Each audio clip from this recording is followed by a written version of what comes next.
Question says the sum of oxidation number of all the carbon in C6H5CHO is. हमको यहाँ पे जितने भी कार्बन है उन सबके एडिशन की वैल्यू चाहिए.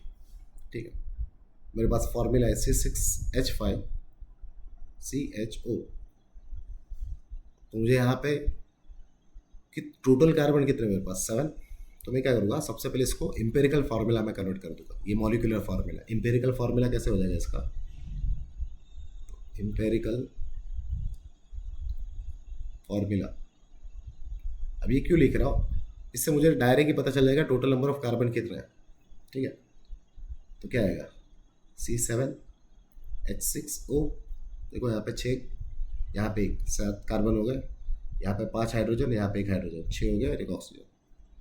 ठीक है, तो इसका अगर मुझे ऑक्सीडेशन नंबर निकालना है तो 7 इंटू एक्स लिखूँगा मैं, प्लस 6 इंटू हाइड्रोजन लिखूँगा, प्लस 1 ऑक्सीजन है, इक्वल टू 0.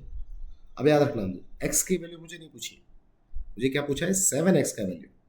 तो बोले सर 7x क्या है, तो 7x क्या है हमारा, सम ऑफ ऑल कार्बन,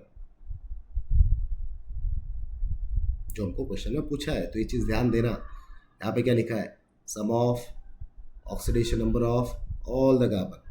ये चीज़ ध्यान रखना है, यहाँ पे गलती मत कर देना. ठीक है, करते 16 है.